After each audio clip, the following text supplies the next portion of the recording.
The screams in the locker room weren't from pain, they were from humiliation. And those girls had no idea who they just messed with. Amina Johnson adjusted her blue denim jacket as she walked into Jefferson Middle School, her freshly braided hair shining under the morning sun. Each braid was woven with love, her mother having spent hours the night before, carefully partying, oiling, and twisting until Amina's scalp gleamed with precision. At just 12, Amina already stood out. Her skin glowed like polished mahogany. Her big brown eyes sparkled with curiosity, and her energy exuded quiet pride. Today, she wasn't just walking into school. She was stepping into her power.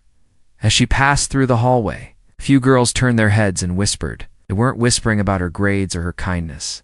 They were whispering about her hair. Why did they do that? One girl muttered under her breath, "It looks like ropes." Amina tried to ignore them. She'd been taught better than to give ignorance attention. But the sting was real, and it settled in her chest. Gym class was supposed to be a break. But today, it became a battlefield.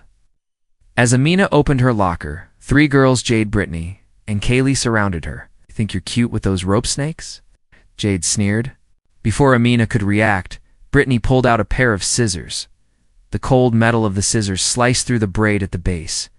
Amina screamed. But it wasn't pain. It was betrayal, shock, and confusion. The girls laughed as they cut too. More braids, filming the entire thing on Kaylee's phone. When they left, Amina sat frozen, the severed braids in her hands like dead petals. Her voice had vanished. The laughter of her tormentors still echoed down the hallway. She stumbled into the nurse's office, trying to hide her head under her hood. Nurse Lillian, an older black woman with wise eyes, immediately sensed something was wrong. One look under the hood, and she gasped, tears welling in her eyes. "Who did this to you, baby?" Amina could barely speak, but she whispered one thing: "Call my mom." Maya the Viper Johnson was in the middle of a striking session at her private gym when her phone rang. The moment she heard the nurse's voice, she dropped the punching pads and bolted out the door. No questions, just purpose. Maya's black SUV screeched into the parking lot like a storm. Clad in a black UFC hoodie, braided cornrows swinging, behind her and eyes cold with fury. She marched into the front office with the energy of someone who had never lost a fight. Principal Reynolds, a balding, timid man in his 50s, tried to calm her. "We're handling the situation," he mumbled. Maya leaned in, voice like a blade. "You'll handle nothing until I see those girls punished and my daughter's dignity restored." Amina sat in the passenger seat, her hoodie up, still quiet. Maya didn't speak either. She just reached out and held her daughter's hand. The quiet was thick with rage and love. That night, as Maya rebraided the broken sections, her hands trembled. She remembered being a little girl, cornered by older kids who called her Jungle Girl. She remembered fighting, not with fists at first, but with silence, and then with discipline. Maya wasn't just a mother. She was a trained fighter, a UFC champion with a 21-1 record. And now her opponent wasn't in a cadget, was in a school.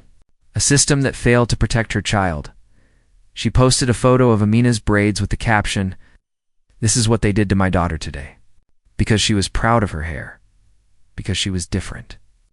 Enough is enough. Hashtag Justice for Amina. It exploded overnight. Within hours, the post had 500K shares. Celebrities reposted it. Activists demanded answers. UFC fans recognized the Viper and flooded the school's social media. The school couldn't hide anymore. The parents of the bullies came forward, but not with apologies. "It was a prank," one mother said. Maya stood silent, lips curled in disbelief. "A prank?" She whispered. "Would you call it a prank if it were your daughter's blonde curls on the floor?" CNN, MSNBC, local news? Maya didn't back down. In each interview, she wore her training gear, her hair in tight braids, her eyes direct. "This isn't just about Amina. It's about every black girl who's ever been told her beauty isn't beauty." Maya began to train Amina in basic self-defense. Not so she could retaliate, but so she'd never feel helpless again. Every time you punch, don't think about revenge. Think about power. Amina stepped into her mother's world. Fighters greeted her like royalty. They taught her discipline, footwork, breathing. She laughed for the first time in days. One fighter whispered, "You've got your mom's fire." Hundreds of girls wrote to Amina letters, drawings, videos. "You made me proud of my hair," one said. "You're brave." Maya read them aloud every night. After public pressure, the school announced a 3-week suspension for the bullies. Maya wasn't satisfied. "You don't get to traumatize a child and sit at home watching TikToks," she growled to the superintendent during a private meeting. "This ends in accountability, not timeouts." At a local youth town hall, Amina stood on stage with a mic in her hand and her mother's strength in her back. "They called me names and cut my braids, but I'm still standing. I'm still proud. I won't let anyone make me feel small again." Maya sat with Amina one Sunday evening, rebraiding her daughter's hair in silence. Each parting and plait was a statement of defiance. The rhythm of the braids became the beat of their healing. At the next PTA meeting, Maya confronted the other parents. Some squirmed in guilt, others glared in defensiveness. One white father said, "Why do you have to make it about race?" Maya stood, tall and calm, "Because they did. You ignored it." ESPN featured a special segment titled "The Viper's New Battle." Maya was filmed training while narrating over footage of Amina. "The fight in the cage is brutal, but the fight for your child's dignity? That's war." Amina accidentally stumbled on the Bullies' Instagram where they mocked the situation. "UFC mom thinks she's scary," one caption said. A rage boiled in Maya's chest when Amina showed her. She took a screenshot. "Good," Maya said. They just added fuel. With the help of a civil rights attorney, Maya filed a harassment complaint against the school and families. "We're suing for emotional trauma, racial discrimination, and failure to protect," her lawyer told the press. The district scrambled. Black mothers across the country posted pictures of their daughters in braids with the hashtag Amin as pride. Maya cried, scrolling through them. "They turned your pain into power," she whispered to Amina. Back in 2008, Maya had stepped into her first octagon fight. Bruised and doubted, she took down a fighter twice her size. That same fire now burned as she faced off against injustice. This time not with punches, but with principle. Back at school, after 2 weeks off, Amina walked in with her head held high and fresh braids that glittered with gold cuffs. Her backpack had a small pin, "Daughter of the Viper." The girls looked shocked to see her. One muttered, "You shouldn't be back." Amina stood tall. "I belong here, just like my hair. Get used to it." Maya launched a free self-defense class at the community center. Girls from all backgrounds came. "This isn't just about punches," she said. "It's about owning your space and knowing no one gets to violate it," in front of flashing cameras. Maya delivered a gut punch speech.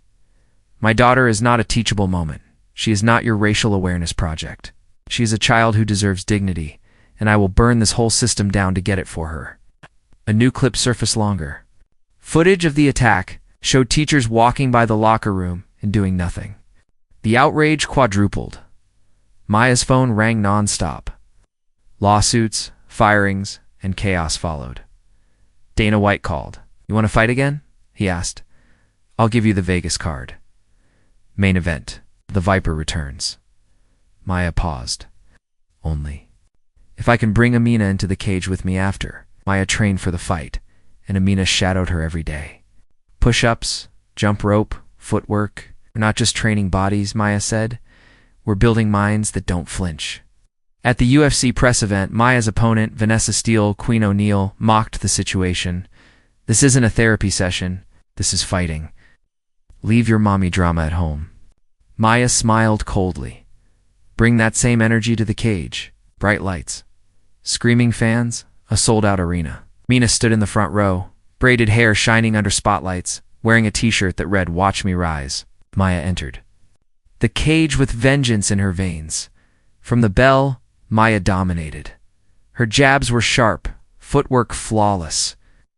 Each punch carried the weight of every insult her daughter had endured. The crowd roared. In round 3, Maya landed a spinning elbow. Her opponent collapsed like a broken chair. The ref called it. "KO." Maya stood over her, face stone cold. Then she turned, walked to Amina, and pulled her into the cage. Maya took the mic. This win is for every little black girl who was told she's too loud, too dark, too different. Don't shrink for anyone. Let them choke on your power. Not everyone cheered. Maya received threats, hate mail, trolls online, but she never backed down. I didn't fight for applause. I fought for my daughter. At school, Amina launched the Crown Club, a safe space for girls of color to talk about their culture, styles, and identity.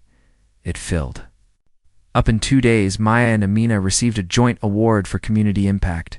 Standing on the red carpet hand in hand, the world saw not just a fighter and her daughter, but a movement. After months of pressure, Principal Reynolds stepped down. His replacement, a black woman with a background in social justice and education. Reform.Netflix dropped a docuseries titled The Vipers Fight, Beyond the Cage. The final scene? Amina braiding her mother's hair, the two laughing together. A personal letter arrived from the former First Lady Amina. Your strength reminds me of the power we all hold inside. Keep leading. We're all watching. Amina walked through the school halls with poise. Her braids swung proudly, and the same girls who mocked her now lowered their eyes. She had changed the atmosphere. In her SUV outside, Maya watched Amina walk inside. No fear, no hiding, just strength. A tear rolled down her cheek, not from sadness, but from pride. Back home, Maya framed a photo of Amina smiling with her rebraided hair. On the frame was a plaque that read, "They picked the wrong child to mess with, and the wrong mother to face after." Amina's fists sliced the air as Maya watched her daughter punch the heavy bag with more precision than before. That's it, Maya said. Don't think like a victim. Think like a lioness. Maya pulled out an old duffel bag and handed Amina her first pair of gloves. On the wrist strap, stitched in faded thread, were 3 words: the Vipers. Legacy. Maya took Amina to her private gym, introducing her to seasoned fighters. She's not just my daughter, she said. She's my student now. Treat her like any other fighter. After her 3rd failed push-up, Amina fell flat on the mat. Maya knelt beside her. You don't win by being perfect. You win by never quitting. Coach Rico, a retired fighter with deep scars and deeper wisdom, taught Amina how to breathe through fear. Control your breath. Control your mind. The rest follows. Maya remembered her teenage years in South Carolina, fighting off bullies, running in the woods, building power from pain. She saw her younger self in Amina and silently vowed, not again. In protective gear, Amina faced off against a young girl named Mel. After 3 hesitant jabs, Mel surprised her with a soft hit. Amina flinched, then smiled. Okay, I got it. Now, Maya was tough, never yelled, never babied. Pain is a teacher, she told Amina. But you decide if it becomes a wall or a weapon. Maya stood Amina in front of a full mirror. Look at her, she said. That girl survived being humiliated. Now she's fighting back. That's strength. Amina stepped into a mixed sparring ring with 2 teen boys. When one laughed, Maya barked. That's a future headline right there. Girl breaks ego in 3 rounds. At school, Amina's hair and identity group doubled in size. She led sessions on culture, hosted braid tutorials, and brought Maya in for a special class called Fighting Stereotypes, literally. One night, Rico told Amina about his past. A life of gangs and jail before the ring saved him. You're lucky, he said. You have someone teaching you how to fight the world without becoming it. When a teacher called a black hairstyle too distracting, Amina raised her hand. My hair is not a distraction. Your ignorance is. Maya was invited to a UFC Women's Summit. When asked what she fights for now, she looked at the camera and said, I fight so my daughter never has to feel small in her own skin. Maya taught Amina how to braid her own hair. Every twist, every part is armor, she said. Memory. Don't let anyone shame that. A small youth jiu-jitsu tournament approached. Amina hesitated. What if I lose? Maya kissed her forehead. Then you lose as a lioness, not a lamb. Ow. On tournament day, the gym smelled of sweat and tension. Amina tightened her belt, glanced at the bleachers, and locked eyes with her mom. It grounded her. Amina faced a boy named Thomas who outweighed her by 20 pounds. He rushed her, but she used his momentum to throw him over her hip just like Maya taught. Her second match was tougher. Amina got choked into submission but didn't cry. She stood, bowed, and shook hands. Maya clapped louder than anyone. She placed second. Holding the silver trophy, Amina said, "I didn't win gold, but I didn't fold either." Maya replied, "Gold can be bought, guts can't." Amina's tournament clip went viral and attracted trolls. "Braids don't belong on a mat," one said. Amina didn't flinch. "That's funny," she replied. "They didn't seem to mind when I pinned their boy." A pro female UFC fighter sent Amina a message. "You're what the future looks like. Keep going, we're watching you." Alone in her room, Amina finally let it out. Not the pain from the bullying, but the pressure of being seen. Maya held her, whispering, "You're allowed to break but not to stay broken." Due to the lawsuit, the school district implemented mandatory racial bias training and hair discrimination policies. Maya's mission was reshaping the system. A letter came from a girl named Trinity in Texas. "They cut my braids too, but after seeing you, I told my mom I want to fight." Amina smiled. She was becoming a ripple. After tucking Amina and Maya, sat on the balcony in silence, the city lights flickering below. Her mind drifted to her early career sweaty gym floors. Brutal sparring sessions, crooked promoters who called her too intense for the spotlight. She remembered her first brutal knockout, the one that earned her the name the Viper, nothing not titles blood, or fame compared to the quiet battle of raising a child who had already been broken and rebuilt before her teens. Maya stared up at the stars and whispered, "You're stronger than I ever was, baby." One morning between classes, Amina spotted Jada, ringleader of her attackers, giggling with her friends at the lockers. A hush fell as Amina approached. She didn't raise her voice, didn't make threats. She simply stood beside them, her chin high, her braids swaying with confidence. "Cutting my hair didn't make me weaker," she said quietly. "But watching me rise, that must sting." The girls froze. Amina turned and walked away as the hallway erupted in whispers. A thunderstorm rolled across the city. But that didn't stop Maya from leading Amina outside. Barefoot on soaked grass, they practiced footwork drills. Dodging, balance, and focus. Made poured down their faces, mixing with sweat. "Fighters don't wait for perfect conditions," Maya shouted. "They create them." Amina slipped once, then again, but stood each time with more fire in her eyes. By the time they were done, the storm had passed, so had her fear. Maya was invited on a top MMA podcast. The host expected UFC stories, but instead, she spoke about Amina. They thought cutting her braids would cut her spirit. They didn't realize they made her unstoppable. The clip trended globally. Celebrities reposted it. Activists applauded. Young girls started tagging hashtag #LIONESS training. It wasn't just a podcast. It was a cultural spark. The new school principal, strong black woman with natural gray coils and a sharp gaze, invited Maya for coffee. "You're doing the hard work from the outside," she said. "Let me fight it from the inside." Together, they planned new restorative programs, diversity seminars, and anti-bullying initiatives with Amina as the student ambassador. During sparring, Amina mistimed a duck and took a hard knee to the ribs. She dropped, gasping. Maya rushed in, scooping her up like a feather. At the ER, the X-ray showed a bruised rib knot, broken, but a few weeks off training. Amina wept not from pain, but frustration. "I was just getting better." Maya kissed her forehead. "Even lions rest, baby." Forced to rest, Amina took up journaling.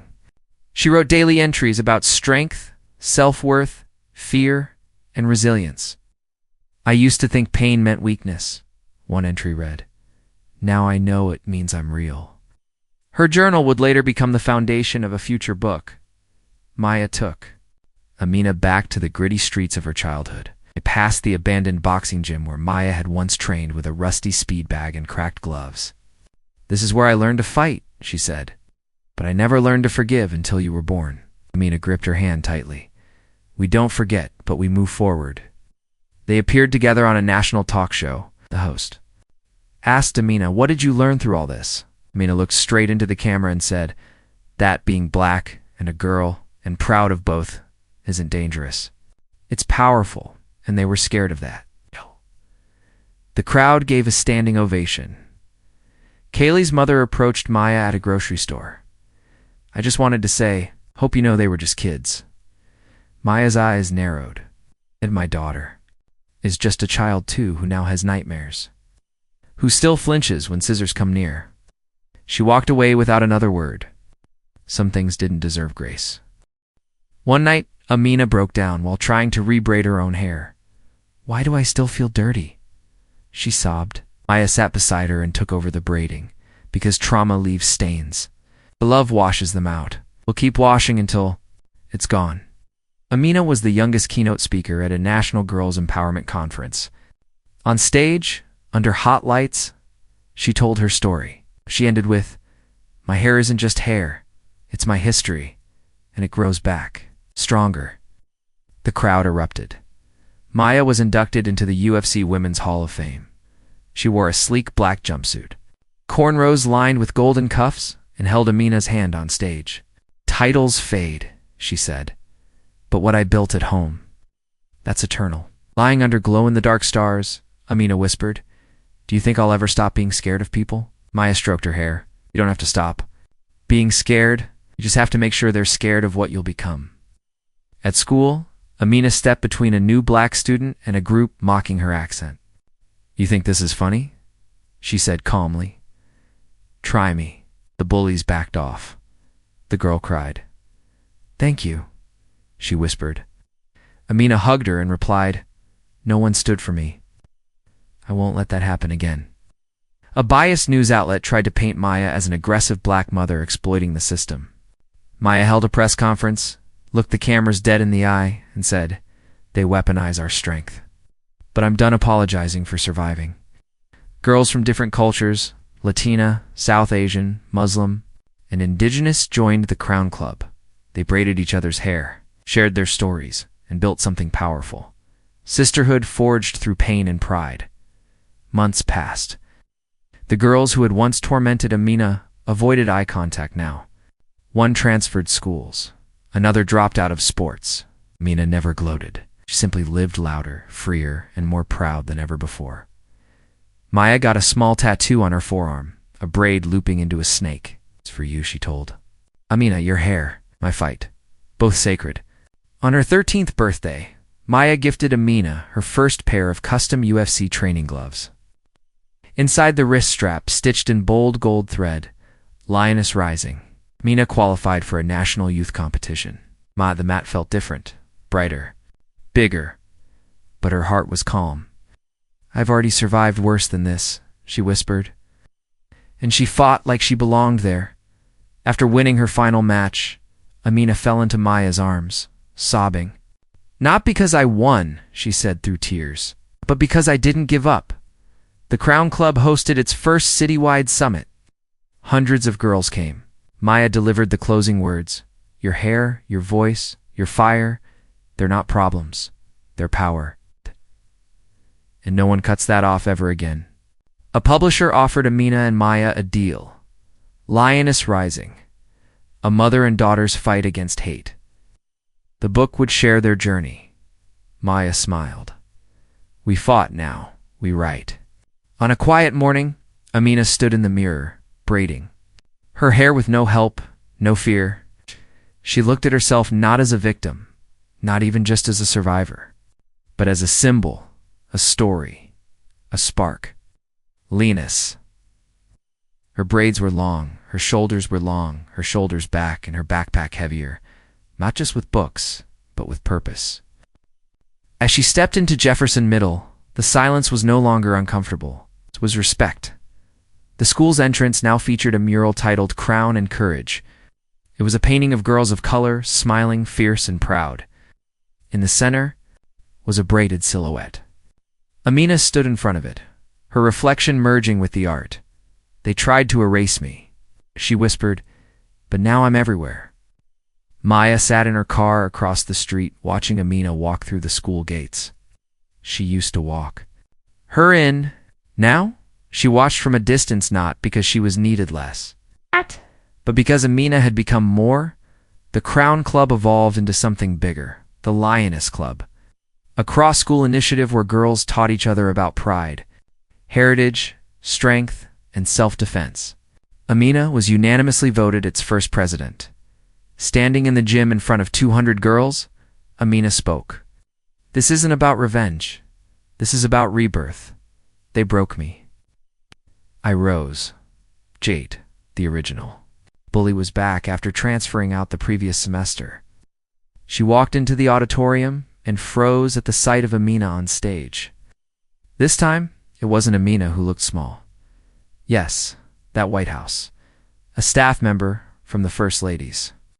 Office called to invite Amina to speak at a national education conference on inclusion. Maya nearly dropped the phone. We'll be there, she said, eyes wide. Maya opened her own all-girls fight gym. The Viper's Nest. Amina helped train younger girls every Saturday, showing them basic strikes, but also teaching presence, confidence, and how to stand tall, even with trembling knees. One day after school, Jade approached Amina behind the building. No friends, no camera, just shame. I was wrong, she said quietly. I hated how sure you were of yourself. I thought if I humiliated you, I could steal that power. Amina nodded. But you couldn't, and you still can't. Away. Forgiveness didn't need words. A clip of Amina teaching a small girl how to escape a wrist grab went viral. You're not weak, Amina said in the video. You're just waiting to remember who you are. The video hit 4 million views in 2 days. The Lioness Club launched a fundraiser selling hoodies, journals, and hair kits with slogans like, My hair is sacred, train like a queen, and you can't cut my power. They sold out within 48 hours. With the growth came backlash. Online trolls made videos mocking Amina's braids, calling her militant. Maya stepped in only once. You're not ready for a world where black girls love themselves without apology. The Viper's Nest expanded into a second location. Maya hired female trainers from all backgrounds. We're not just raising fighters, she told the press. We're raising fearless women. Maya and Amina were invited to stand beside a state senator as she signed a bill banning hair-based discrimination in schools. This started with a braid, the senator said, and became a battle cry. Lioness Rising. The girl they tried to break was now on bookstore shelves. Maya cried when she saw it in the front window. You're not just my baby, she whispered. You're history now. A glossy photo spread in Teen Empowered magazine featured Amina and Maya back-to-back, both in braids and black jumpsuits. The headline, Blood, Braids, and Battle, the Mother-Daughter Revolution. After 2 years of semi-retirement, Maya accepted one last fight. The opponent?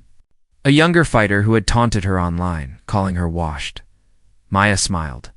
Washed? No, sharpened. This time, Amina helped coach Maya. Breathe, Mom, she said between pad strikes. Don't fight angry. Fight exact. Roles had shifted, and Maya loved every second. Maya, Amina, and Coach Rico ran a workshop for mothers and daughters. Laughter filled the gym. One little girl asked Amina, Are you scared when people hurt you? She smiled. Yes, but I hit back with pride. Maya stepped into the ring for the last time. Her gloves were black and gold. Amina sat front row in her lioness hoodie. 3 rounds in, Maya delivered a spinning back kick that silenced critics forever. Victory, after Maya's final fight, the announcer screamed, and still undefeated in her legacy. Maya the Viper Johnson, but it wasn't the belt she cared about. It was when Amina climbed into the cage, hugged her, and whispered, You're still my hero. Amina stood before her class, presenting on the topic, cultural expression through hair.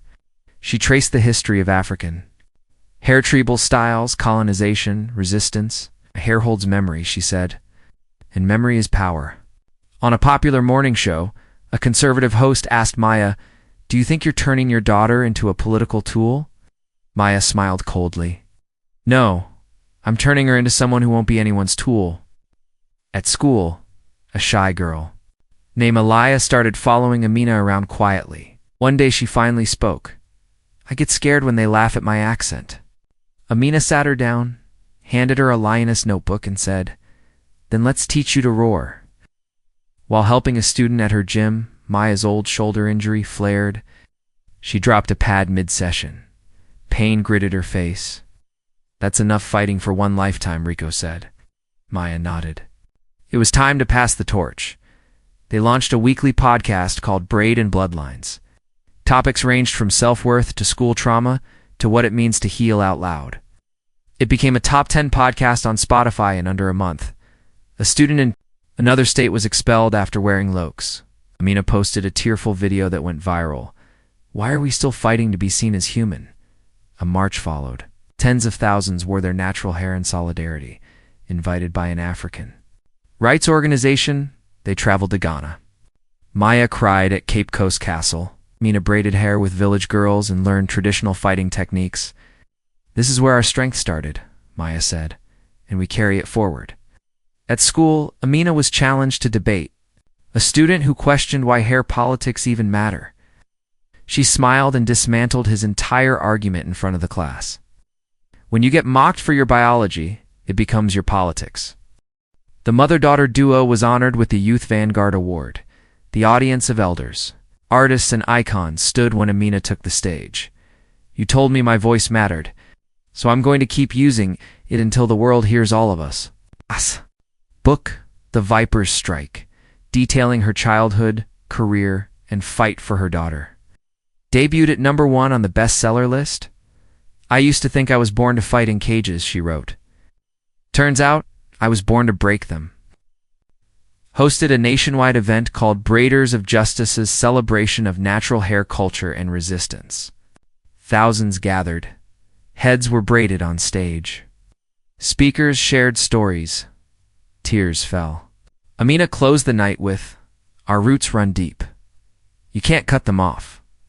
One day, a boy asked to join the Lioness Club. "They make fun of me for dancing." And crying, he said, Amina welcomed him in. "Lionesses don't only protect our own, we protect anyone who's trying to rise." Amina admitted to Maya that she had a crush on a boy named Tariq. He said my braids were the coolest he's seen. Maya laughed. "That boy's got taste." Friends, fighters, and fans gathered for Maya's official retirement. Gifted a golden pair of gloves. Her speech was simple. "I left it all in the cage. I'm picking up something more powerful legacy." Amina started a lioness campaign highlighting girls with visible scars, injuries, or skin conditions. "You are not broken," she said in a video. "You are marked with survival." Mr. Collins, a longtime English teacher, stood in front of the class and said, "I didn't understand what you went through last year, Amina, but I've learned, and I'm sorry." Amina nodded. Growth matters. Excerpts from Amina's journal were published in The New Yorker. Her words stunned the nation. "They tried to make me smaller. They didn't know I had a mother who taught me to roar." Maya expanded her gym into 5 cities, each one run by women, each one offering scholarships to girls from marginalized communities. The walls bore murals of fists and braids, of mothers and daughters. Around a backyard fire, Maya and Amina roasted marshmallows. "Ever stop judging us?" Amina asked. Maya replied, "I don't know, but we don't wait for their acceptance. We build our own world." Tariq surprised Amina with a friendship bracelet made of braided threads. "To match your hair?" he said shyly. Maya watched from the window. "Lord," she sighed, "here we go." Inspired by their movement, the state declared National Crown Day, celebrating natural hair freedom. Schools, offices, and businesses participated. Amina gave a speech at City Hall wearing a floor-length dress with gold beads in her hair. During a winter shoot for a magazine, Amina posed in a fur-lined coat in the snow, her braids adorned with white crystals. "You see that?" The photographer said, "That's royalty in the cold," she wrote. "They hurt you, they humiliated you, but you kept walking. And one day you walked into purpose. I'm proud of you." On Amina's 14th birthday, Maya took her to get matching tattoos, 2 small braids crossing over a lion's eye. "Now we wear our bond forever," Maya whispered. Netflix offered a series deal for their story. Maya hesitated. "Only if we control the script," she said. The first episode opened with Amina's scream in the locker room and ended with her in the octagon. Braids swinging. Middle school graduation. Amina walked the stage in a flowing kente stole and white jumpsuit. She hugged Maya tight. "Did it," she said. "No, you did it," Maya replied. They spent the summer traveling, resting, eating mango on the beach. No fights, no cameras, just love, just peace. Just the sound of waves and 2 generations of warriors finally breathing. Outside, Jefferson Middle School, a bronze statue was unveiled. A girl with braids standing tall, fists clenched not in anger, but in power. At the base, the plaque read, "You cut her braids." She grew a movement. Amina walked through the new high school doors, no longer afraid of whispers. Her braids were waist-long, shining with gold cuffs. No longer the girl hiding behind lockers, she was now the name on everyone's lips. Not because of scandal, because of strength. Principal Denise Gray had transferred to the high school to lead with vision. She greeted Amina at the front. "You're not just a student," she said. "You're the reason this place finally sees its daughters, thanks to Maya and Amina's advocacy." The district now included modules on hair discrimination, African-American cultural identity, and civil rights. Amina flipped through the new textbook and whispered, "We did that." Freshman Tasha entered school in twists, and Bidzan was mocked by a group of boys. Amina saw her crying in the restroom. "I was you once," she said gently. "You won't go through it alone, not anymore." The Viper's Nest was now more than a gym, it was a safe space. Girls came not just to punch bags, but to cry, laugh, heal, and rebraid. Some called it the temple. I just called it home. The city's first black woman mayor visited Maya's gym. "You turned pain into policy," she told her. "Turned trauma into transformation." Maya looked at the girls training and said, "And we're just getting started." Amina stood on stage before 1,000 students. "I'm not brave because I fight. I'm brave because I kept loving myself when they told me not to." With donations pouring in, Maya and Amina opened a community center wing called the Hair Archive, displaying ancient combs, African braiding maps, historical footage, and even locks of hair from activists. Girls walked through in silence, many crying. A student spray-painted "Shave the Apes" on the school bathroom wall. This time, no one stayed silent. Amina led a school-wide walkout. Even faculty joined. "You will not get our silence. Not ever again." At the Winter Talent Show, Amina formed a choir of girls with different hairstyles. Bantu, knots, braids. They sang "Rise Up" in 5 languages. The auditorium stood in thunderous applause.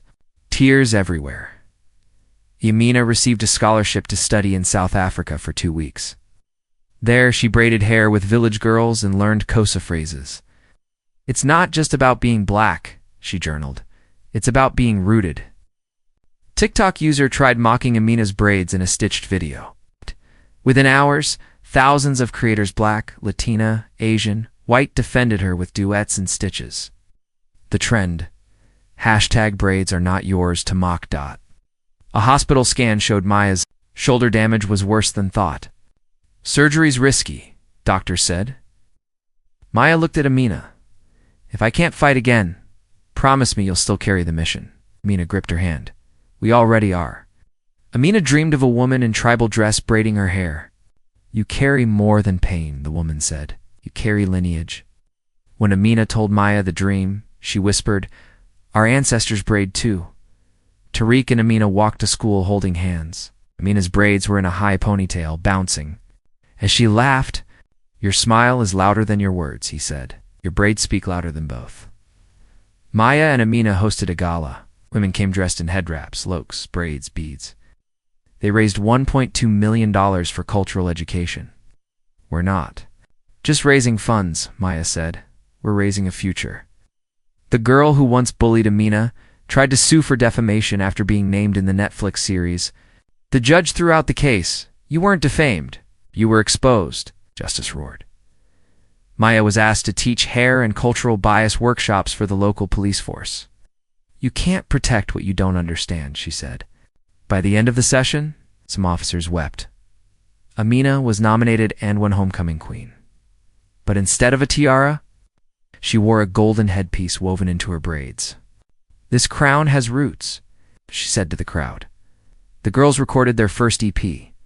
The songs spoke of resistance, sisterhood, love, and hair pride. Spotify placed it on its Voices of the Future playlist. Amina sang the final verse. "What they cut off, I now wear with glory." Amina entered a global teen poetry competition with her piece titled Braids Like Thunder. It was raw and lyrical, describing the sound of scissors, the silence of shame, and the roar that followed. She won first place. Judges called it a battle hymn for a generation. At the Viper's Nest, Maya began offering hair workshops. Mothers, daughters, aunties, and friends came weekly. The room smelled of coconut oil and joy. Women braided each other while sharing stories of pain, triumph, and endurance. "This," Maya whispered, "is what healing looks like." Amina converted an empty room at school into the Lioness Library, stocked with books by Maya Angelou, Toni Morrison, Chimamanda Ngozi Adichie Drelord. "Read your roots," she told students, "and grow upward." One night, Amina confessed to Maya, "I love my braids, but I'm scared of changing them. What if I lose my power?" Maya placed a hand on her shoulder. "Your power isn't in the style, it's in the knowing. You know who you are now?"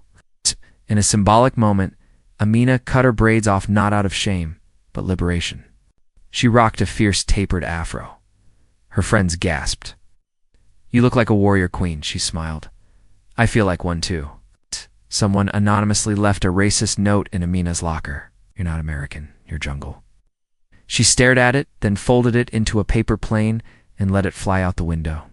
Trash don't stick to royalty. The first cohort of Lioness Club seniors graduated. They wore stoles patterned in kente and embroidered with the word crowned. Maya watched them walk the stage. "We planted seeds," she whispered. Ow. "They're blooming." Maya was invited to speak at Harvard Law about cultural justice. Her opening line? "They called me violent for throwing punches. I never called it violence when they cut my daughter's hair." Netflix released Lioness Rising, the dramatized version of their story. Amina watched herself being played on screen. "It hurts to see the old me," she said. Maya squeezed her hand. "Look at how far she came." A handwritten note arrived. "Your strength reminds me of the girls I met across the world. Keep being unapologetically you. We're all rooting for your roar." Signed, Michelle. Amina spoke to incarcerated girls. "Some of you were punished for surviving, but survival doesn't mean you stop growing." One girl cried, "Can I braid your hair?" Amina nodded. "Only if I can braid yours too." At the Hair Archive, Maya launched an exhibit called The Scissors They Used. It displayed broken scissors, audio recordings of survivors, and poems from victims of hair violence. "This," Amina said, "is how we turn weapons into memory." On her 16th birthday, Amina got her first tattoo, a small lioness paw print behind her ear. "So I always remember what I carry even when I can't see it." Amina testified before Congress about the Crown Act and its importance in education. "This is not about vanity," she said. "It's about dignity, protection." When someone insulted Amina in the cafeteria, Tariq stood up and said, "You mess with her, you mess with all of us." Amina wasn't sure what moved her more, his words or the group of classmates who stood with him. They met again, this time at a diversity workshop. Jade cried as she apologized, shaking. Amina offered a tissue but not a hug. "You don't get to be in my circle." Ow. "But I'm glad you're growing." She released her first spoken word music video titled Untangle Me. It opened with a slow-motion shot of braids falling and ended with her punching a mirror and walking through it. It reached 5 million views in 48 hours. Inspired by Maya and Amina, local school held the first Hair Olympics, a celebration of style, speed braiding, cultural history, and storytelling. Amina judged the contest. "Everyone wins when you wear your roots." Maya was honored with the National Legacy in Sports and Advocacy Award. She accepted with tears. "I fought so my child would be safe. Now she fights so we all can be seen." At a national protest against school policing, thousands of girls wore braids with resistance messages woven into them, beads that spelled out power, rooted, justice. It was a silent shout. She hosted a healing circle with girls who had faced assault, bullying, racism. They lit candles, shared poems, prayed, braided one another's hair. And for once, the silence didn't hurt. It healed. Amina appeared on her podcast with her hair in a halo crown twist style. "I want them to see my light now," she said. "Because we survived the storm." Amina returned to the place where it all began. The same lockers, same hallway. But this time, her picture hung in the front office. Amina Johnson, advocate, author, lioness. At a women's conference, Amina was surrounded by professional braiders. They gifted her a throne chair, braided her hair as a symbol of collective honor, and called her crown keeper. She received a letter from Kaylee's mother. It read, "I hated you because you reflected what I taught my daughter to mock. You are the proof I was wrong." Amina placed it in a box titled, "Things I Forgive But Never Forget." Signing in Brooklyn drew hundreds. Young girls, grandmothers, boys with lokes, Asian kids with protective styles all lined up for Amina's autograph. "You helped me love myself," one girl said. "You helped me survive," said another. Amina's new poetry book, Crown Me, became a recommended school text. One teacher said, "I've never seen kids read poetry like scripture before." Began as a club, became a global appliance connect. Girls across 60-plus countries now joined video chats, shared styles, supported one another, and trained together. "They tried to isolate us," Amina said. "We became a pack." Late at night, Maya braided Amina's hair. Slower than before. More reverent. "There'll be a day I won't be here to do this," she said. Amina touched her hand. "You will. In every braid I do. Every girl I teach." One morning, Amina stood alone in her room, hair braided, eyes fierce, smile blooming. She looked in the mirror and whispered, "They tried to cut my crown, but all they did was make room for the queen to rise." At a panel discussion in a packed auditorium, Amina was asked by an audience member, "Where were all these allies when your hair was cut?" She paused, voice even. "Some were afraid, some were blind, but now they're awake. And I'll take." Awakened over absentee day. During a peaceful protest against school surveillance targeting black girls, police issued mass arrests. Amina sat handcuffed, chin raised, braids draped over her shoulder. When Maya arrived at the station, she simply said, "Proud of you, baby. That's how you earn your stripes." A handwritten letter from Maya's estranged mother arrived, filled with regrets and warmth. "I see you in every braid, your daughter. Whereas I see us in our fight, forgive me for leaving, but know this, you broke the chain." At New York Fashion Week, Amina walked the runway for an African designer celebrating heritage. Her hair was braided into a 7-point crown. The final pose, a clenched fist raised mid-walk. No music, just silence, followed by an explosion of applause. Anne, old friend from middle school, unfollowed Amina and posted, "She used to be real. Now she's just a movement." Amina stared at the screen. "I didn't ask to be a movement," she said aloud. "Became one because I was left no choice." One afternoon, a sudden downpour hit while Amina walked home. Instead of running, she let the rain soak her braids and skin. "Let it wash off what they tried to leave behind," she whispered. Pessersby stared. She smiled. This is what rebirth looks like. For their 6-month anniversary, Tariq read a spoken-word poem titled Roots. He ended with, "Your braids tell the stories my hands want to memorize. You don't need to fight to be noticed. You're seen. You're sacred. You're mine." Amina embarked on a 5-city speaking tour. In every city, girls with braids, puffs, lokes, and beads held handmade signs. "Thank you, Amina. God." In Detroit, she broke down in tears mid-speech. "I thought no one heard me, but you all did." In a rare, quiet moment, Maya stared at an old photo of her younger self, hair short from being forced to cut it before a wrestling match. "They tried to strip us back then, too," she muttered. "But they didn't know we'd come back stronger through our daughters." She curated an exhibit showcasing braids as political expression from cornrows worn by enslaved people. 2 modern protest styles, each braid in the installation was woven with thread, beads, names, and prayers. The final plaque read, We were never just styling. We were surviving. Before a keynote at a national education conference, Amina gathered her Lioness Club girls in a circle. We speak truth today, not for revenge, but so they never forget what silence costs. They prayed, not in fear, but in fire.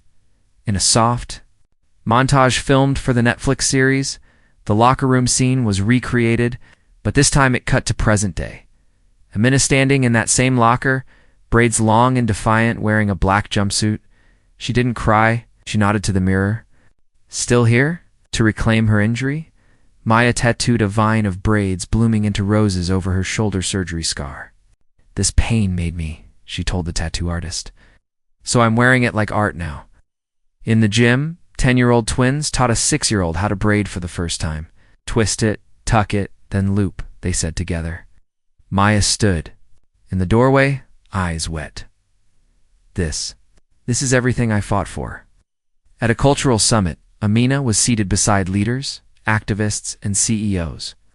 The First Lady introduced her with, she turned humiliation into heritage, pain into policy. Please welcome Dr. Amina Johnson. The room rose as she entered. One night, Amina found Maya's old journal. On one page was a list titled, Things I Want Amina to Know Before I Die. The first line read, You are not a burden, you're the torch. After a hostile podcast Interview where she was told she was too loud, too young, too angry, Amina cried alone on her balcony. Maya found her. Let them fear your fire, she said. Just don't let them steal your light. Amina walked up, undid her braid mid-room, and tied it slowly into a regal puff. You mean this hair? The audience erupted. Debate ended. The barber shop where Maya once overheard men mocking her daughter invited them back. This time a young boy greeted them at the door with, Miss Maya, made a drawing of Amina with braids, redemption in crayon, on the 3-year anniversary of the incident. Amina lit a candle, opened a journal, and wrote, Asterisk, you were scared. But you stood. You were silenced. But you screamed with your scalp. You were alone. But now, look, you're leading millions. Amina launched a national fellowship for young girls of color called Lioness Legacy, offering mentorship, scholarships, and healing spaces. The fellowship tagline, We Braid Futures. In an emotional ceremony, her old middle school was renamed Amina Johnson Academy for Cultural Empowerment. Maya wept. Amina stood still. They cut my hair here, and now they named the school after me. Her private reflections, titled Roots, a hair diary, were published in hardcover. One entry read, My hair was never just dead protein. It was defiance, it was memory, it was black girl thunder. On national television, Maya was asked, Why didn't you just teach her to fit in? She paused, looked dead into the camera, and said, Because I didn't raise a shadow, I raised the sun. After months of public speaking in media, Amina broke down at home, hyperventilating. Maya held her, gently unbraiding her hair. You don't have to be strong all the time. Let me hold the weight tonight. Kaylee and her friends sent an email. We know nothing we say can undo the harm, but we see it now. We're sorry. We're listening. Please forgive us someday. Amina saved the email but didn't reply. Not yet. Following reports of girls being suspended for self-defense, Maya launched a self-defense initiative taught through braid circles. They call us aggressive. For protecting ourselves. At a retreat, Amina created the Lioness Code. I wear my hair as heritage. I speak even if my voice trembles. I fight with love. I do not dim for their comfort. I lead with legacy. At a Paris Youth Summit, Amina delivered her speech in fluent French, earning a standing ovation. I wasn't born to please. I was born to reign. During a march, girls formed a human chain, each linking arms with braided extensions tied together. Tariq confessed his quiet battle with anxiety. I always thought I had to be strong for you too, Amina said. You never have to protect me from your softness.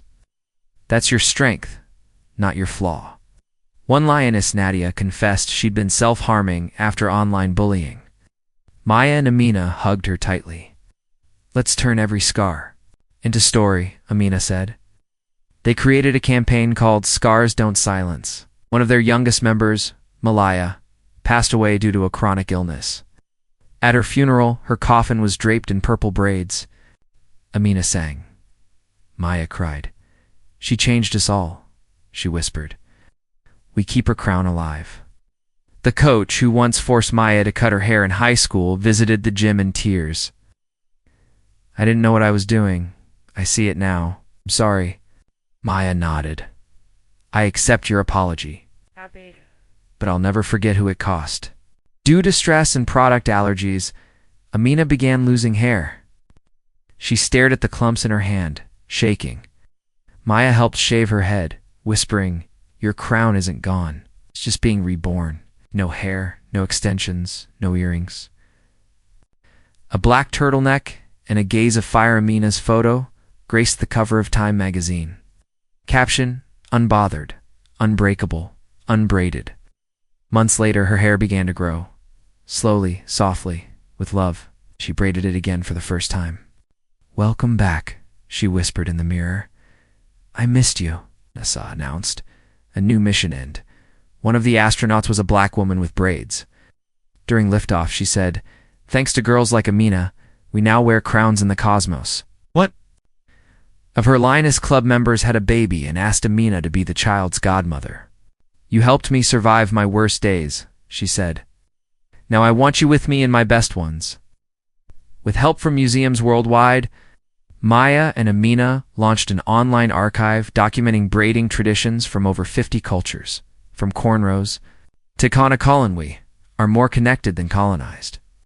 After years of refusing love, Maya said yes to Rico. Their wedding was held in the gym, surrounded by punching bags and prayer rugs. Maya wore lokes. Amina held the bouquet. Fighters fall too, Maya said, but we rise with love. In a show of solidarity, LGBTQ lionesses organized a braided rainbow parade. Braids dyed in every color danced down city streets. We're not hiding any part of us anymore, Amina said. We are whole. She released an album titled Crownwork, a mix of spoken word, Afrobeat, and lo-fi soul. The lyrics hit hard. They cut it, wore it, they mocked it. I molded it, they feared. It, I became it. Forged from melted scissors, they wore necklaces shaped like crowns. What was meant to harm us, Maya said, now hangs on our necks like honor. Over 4,000 girls attended the first Lioness Global Summit in Atlanta. Braiding stations, healing circles, self-defense training, cultural fashion shows. This, Amina whispered from the stage, is the future we braided together. Miss Laverne, who braided Amina's hair after the incident, fell ill. Amina visited Reed too, her and braided her hair this time. You taught me the first braid of resistance, Amina whispered. Now, I carry your thread. At graduation, she stood in cap and gown, braids down her back. They turned my hair into a headline, but now I leave this place a legacy. To every girl with coils, curls, or cuts, you're not alone. Kenyan. Girl sent a video. They made me shave my head in boarding school. But after your story, I started teaching others how to braid. Now, they call me Mama Crown. A nonprofit minted a commemorative coin with Amina's braid silhouette engraved. The coin funds education for girls affected by discrimination. They tried to devalue our beauty, Amina said. Now, we're printing our own worth. The Viper Strike was added to high school reading lists. A new generation would now learn what happens when you try to cage a lioness or cut off her daughter's mane. A surprise video call came. I saw your strength. I saw your softness. I saw your story. You're part of the reason I keep fighting in my work. Mina was speechless. Maya cried. At a lioness gala, Maya and Amina slow danced a brown-skinned girl. From a locker room to this ballroom, Amina whispered. Maya replied. A scientist reached out. Did you know your braid pattern? Carries DNA links to women from ancient Mali. Amina held her braid in awe. So I'm carrying my great-grandmother's. No wonder I feel unstoppable. An arsonist set fire to the viper's nest, but the community rebuilt it in 3 weeks. Maya stood at the reopening, blackened bricks behind her, saying, You burned a building, not a movement. A poem by a 7-year-old lioness went viral. Her last line, "My mama told me if they cut my hair, I'll just grow more. Because I'm more than what they see, I'm what they fear becoming." In a private room, Amina braided Maya's hair as they prayed together. Nice. "We do this in memory," Maya whispered.